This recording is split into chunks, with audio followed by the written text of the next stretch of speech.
గత 20 సంవత్సరాలుగా సకల జనులందరినీ కూడా దసరా తర్వాత కుల మతానికి అతీతంగా అందరినీ ఏకం చేసినటువంటి అలై బలై సంయోజనకర్త, ఎంతోమంది భారతీయ జనతా పార్టీ నాయకులను తయారు చేసినటువంటి కృష్ణ యాదవ్ గారు మనతో ఉన్నారు. వారిని అడిగి అలై బలై కార్యక్రమం ఎలా ప్రారంభమైంది, దాని యొక్క ఉద్దేశం ఏంటనే విషయం మనం వారి మాటలో తెలుసుకుందాం. ఈరోజు దసరా పండుగ అంటే అలై బలాయి వస్తుందని, దత్తాత్రేయ అంటే అలై బలాయి అంటేనే దత్తాత్రేయ. రాజకీయ నాయకులను ఒక వేదిక మీదకి తీసుకొచ్చినటువంటి దత్తాత్రేయ గారికి హృదయపూర్వకంగా ధన్యవాదాలు.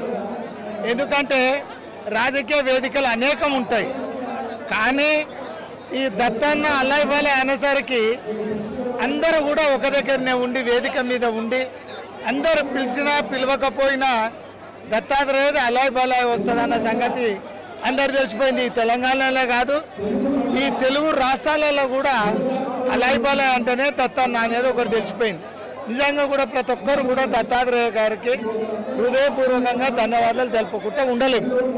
ఎందుకంటే ఈ సందర్భంగా అనేకమైనటువంటి మరి రాజకీయ భేదాభిప్రాయాలు ఉన్నప్పటికీ కూడా అన్ని రాజకీయ పార్టీలకు అతీతంగా ఈ యొక్క ప్రోగ్రాం అనేది జరుగుతుంది.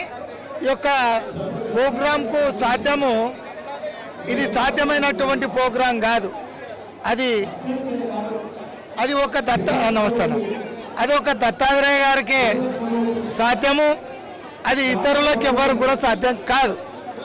అందుకనే ఇట్లా చుట్టి అలై బలాయి కార్యక్రమములు దత్తాత్రేయ గారికి 100 సంవత్సరాలు ఇంకా అమ్మవారి ఆశీస్సులతోటి 100 సంవత్సరాలు పైగా వారు జీవించాలని, ఇలాంటి అలై బలాయి కార్యక్రమములు ఎన్నో జరపాలని హృదయపూర్వకంగా నేను దత్తాత్రేయ గారికి మరి ధన్యవాదాలు తెలుపుతున్నాం.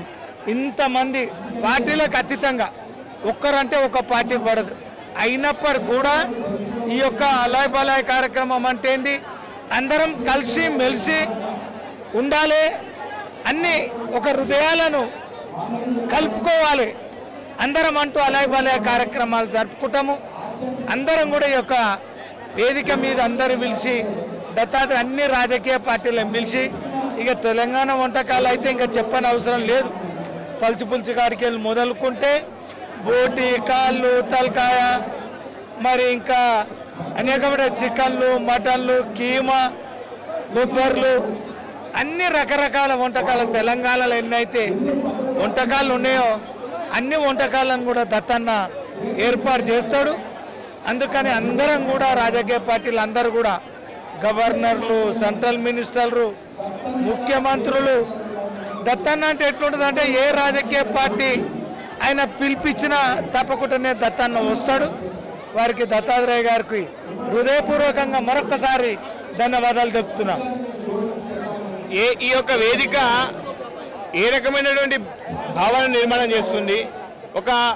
ఈ యొక్క అలై బలాయి సంయోజకునిగా ప్రారంభం నుంచినటువంటి వ్యక్తిగా మీరు ఈ యొక్క మెసేజ్ ఏమిస్తారు?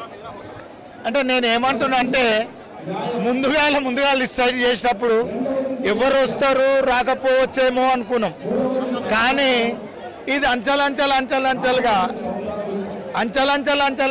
ఎదుగుతూ మరి ఆకాశం అంతా ఎదిగినట్టుగా అన్ని రాజకీయ పార్టీల విమర్శలు లేకుండా ఈ అలై బలాయి కార్యక్రమం అందరూ కూడా పాల్గొంటారు. మరి ఎవ్వరు కూడా కాదనకుండా దత్తన్న అంటేనే అయిపోయింది. ఇక ఎటువంటి భేదాభిప్రాయాలు ఉండవు, రాజకీయ పార్టీలు ఉండవు, దత్తన్న అలై బలాయి కార్యక్రమం పోవాలన్నట్టుగా అందరు కూడా భావిస్తారు. భారతీయ జనతా పార్టీ కార్యకర్తలు ఎంతోమంది తయారు చేసినటువంటి మీరు నాయకులుగా ఎంతోమందిని ఆ యొక్క వివిధ పోస్టుల్లో కానీ వివిధ యొక్క పదవుల్లో చూసినటువంటి మీరు ఈ యొక్క అలై బలాయి ద్వారా కార్యకర్తకు ఎలాంటి విశ్వాసాన్ని కల్పించే ప్రయత్నం చేస్తారు? అంటే రాజకీయం అంటే వేరు, కాకపోతే నా వరకు వచ్చేసరికి ఇది ఒక క్రికెట్ టీం లాంటిది. ఎవరు మంచిగా ఆడతారో వాళ్ళని క్రికెట్ టీంలో ముందుకు తీసుకుపోతే దత్తాత్రేయ కూడా అంతేను. అందరికి ఎన్నో అవకాశాలు కల్పించిండు, ఆయన ఎంతోమందికి అవకాశాలు ఇప్పించిండు. అలాంటి దత్తన్న ఎంతోమంది కార్యకర్తలను తయారు చేసిండు. వాళ్ళు వారికి వారే సాటి అని ఈ సందర్భంగా నేను మనవి చేస్తాను. మీకు మీ కుటుంబ సభ్యులకు 24x న్యూస్ 7 తరపున శుభాకాంక్షలు చెప్తున్నాం. Thank you. మీకు కూడా హృదయపూర్వకమైనటువంటి ధన్యవాదాలు. Thank you sir. Thank you.